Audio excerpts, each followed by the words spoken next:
এই একটা বিসি নিয়ে আয়, বিসি একটা বিসি দে। বিচি কি কইতেছেন আপনি? এই সিমের বিচি আমি কই পামু? আরে সিমের বিচি না, বিতে বিচ আর সতে চিনি, বিনা চিনিতে চা, লিকার করা গাঢ় লাল চা, বুঝতে পারছিস?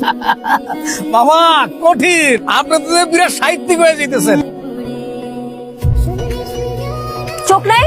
না, মাত্র চক্ষু শিবিরে দান করে আসলাম। আপনি আমাকে ধাক্কা দিয়ে আমার ফাজলামো করেন? আপনি কি তেল ছাড়া গাড়ি যে আপনাকে ধাক্কাবো? আপনার কথা শুনে না বোঝা যাচ্ছে আপনি যে উন্নত জাতের বেয়াদ। আর আপনার কথা শুনে বোঝা যাচ্ছে যে আপনি একটা শঙ্কর প্রজাতির ঝগড়াটে। থামেন, আপনার সাথে কথা বলার আমার রুচি নাই। বেশি করে ভিটামিন সি খাবেন, বিশেষ করে লেবু। আচ্ছা, আপনি একটা মেয়ের সাথে পায়ে পা লাগিয়ে ঝগড়া করছেন, আপনার লজ্জা করছে না? আর আপনি একটি সুদর্শন ছেলের সাথে ঝগড়া করছেন, আপনার বিবেক জাগ্রত হচ্ছেন? আপনি কিন্তু বাড়াবাড়ি করছেন। আপনি কিন্তু মুসরামুসরি করছেন। আপনি আমাকে চেনেন না। ও আচ্ছা, আপনার তো শহর শহরে বিলবোর্ড লাগানো, তাই না? আপনি তো একজন সেলিব্রিটি। অদ্ভুত তো। আজব তো। আপনার বাসায় আপনাকে